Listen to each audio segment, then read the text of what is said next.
This is a good story. All right, announce the title. A phantom... Shit. Okay. I read it wrong. The Phantom Woodcutter's Ball. Legend has it that along Highway 3 in south-central British Columbia, almost exactly between Trail and Grand Forks, there is a haunted house, abandoned mountainside house. What?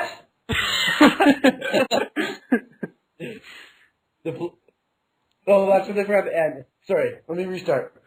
Legend has it that along Highway 3 in south-central British Columbia, almost exactly between Trail and Grand Forks, there is a haunted, abandoned mountainside house. The place is so haunted that few people have managed to spend an entire night there, not even on a dare. You heard it, Nathan. Not even on a dare. The ghosts that haunt this spooky old place are not only an industrious lot, but appear to disapprove of unhealthy habits such as smoking cigarettes, although their apparent disapproval might just be another way of annoying anyone living to venture into their domain. Neither history of the old two-story place nor the identities of the ghosts are known. Judging from their activities, it's probably safe to assume that they were woodcutters in the nearby mountain forest. One man, recorded as Mr. JPL, came on a bet that he'd made with a friend. Confident that he would win both the bet and increase respect from the man, he selected a south-facing second-story bedroom window of the house and lay down with the expectation of sleeping calmly through the night. How do they know that? Yeah, I know. I don't understand that. That was his description of the story after when he told it. It's his exact word-for-word description. So I walked upstairs and turned left, and there it was, the south-facing room that I picked. Okay. That's how it happened. Okay. Hey Nathan, have you seen Step Brothers? No. Okay, never mind then. Okay. We'll edit that out. What? Okay, whatever. He began to drift off sometimes around midnight. Just as Mr. JPL was losing consciousness, the door to the room he'd chosen to sleep in swung open as if it had been kicked with great force, even though he was sure that he'd locked it before lying down. Possibly figuring that his friend was playing a practical joke in an attempt to sway the odds of the bet, Mr. JPL got up and searched the entire house. There was no sign that anyone, except himself, had been anywhere near the place. Not knowing whether to feel comforted or frightened by such a realization, the man went back to bed. He'd no sooner put his head down when he heard the sound of someone nearby splitting logs with an axe. JPL was really startled, because he had indeed noted a pile of logs near the house. Wouldn't it make more sense if he hadn't? Yeah, If he had...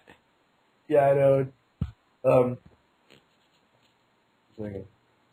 As best he could remember, none had been but split. But when he went outside to investigate the annoying sounds, he noticed that there was an axe propped up against the wall of the house, and that some of the wood had been cut. Dun, dun, dun. I'd be freaked out if I couldn't see the wood that was cut. Yeah. Anyways. That would just make you think, oh, someone's chopping wood. Yeah. That's kind of weird, but... And maybe someone lives there or something? Yeah. I don't know. It's just no one ever sees it, and that's why I think it's haunted. Again, he suspected that his friend was behind the prank, and so JPL took the axe, locked it in the house with him, and went back to bed. Seconds later, the sound of woodcutting started up again. Determined to ignore the increasingly frightening sounds and the growing belief that the house was, and his friend had indicated, haunted, he lay in bed and listened to the axe crack against the logs. Finally, no longer able to contain himself, he ran downstairs and out the front door. There, as neat as could be, was a stack of piled split wood. JPL must have been a pragmatic man, for upon seeing the sight, he decided that the noises would now have to stop, for there were no more uncut logs. Well, naturally. Yeah, right? Once again. I hope nothing spooky happened. Once again, he made his way back to bed, But this time he heard not axes splitting logs, but chainsaws cutting down more trees. A little later, the distinctive sound of the axe began to echo in harmony with the saws. Vroom, vroom, chop. It's green. Vroom, vroom, chop. Vroom, vroom, chop. Spirits of this abandoned mountainside house, they spelled it right that time, actually, were really beginning to get wound up now. His bed began to shake violently, and coming from underneath it, Mr. J. He heard a vicious cat fight. Wait, repeat that last bit? Okay. The spirits in this abandoned mountainside house were really getting wound up now. His bed began to shake violently, and coming from beneath it, JPL heard what he was sure was a vicious cat fight.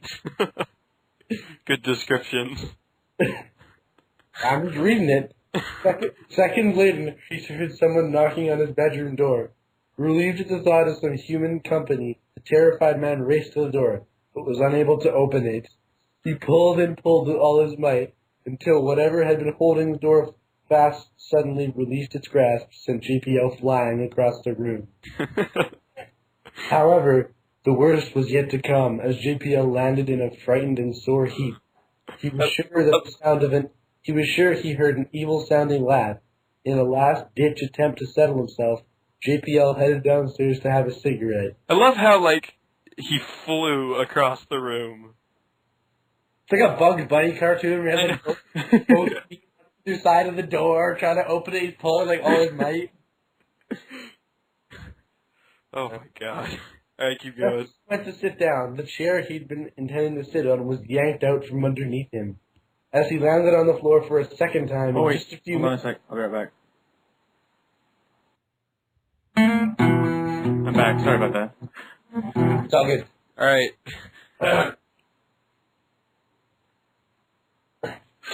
Back to the story. Alright. Close the book. One sec.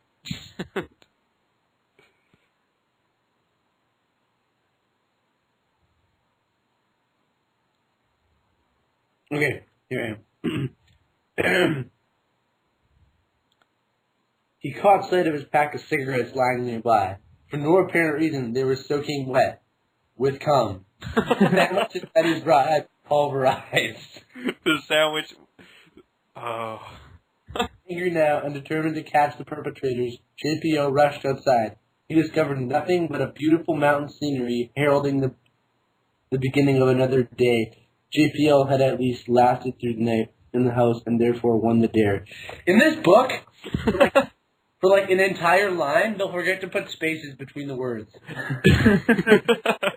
The whole heralding the beginning of another day, JPL had at least lasted through. There's no spaces in any of that. I like how earlier it's like no one was able to stay the night, even on a dare, but this guy's made it through the whole night. On a dare? Anyways.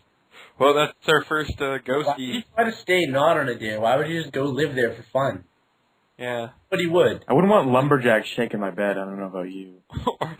or lumberjack is coming in my sandwiches or on my cigarettes. He doesn't actually say that.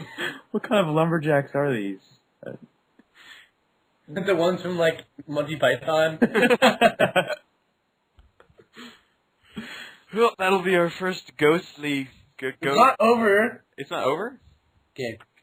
He was more than ready to leave, and leave he did. Not before he noticed that the wood pile outside was no longer split wood. It was inexplicably back the way it had been arrived the night before. Perhaps now, the phantom sawing and cutting are nightly occurrences at the old haunted house in the mountains. The end. Old haunted house in the mountains. The mountains.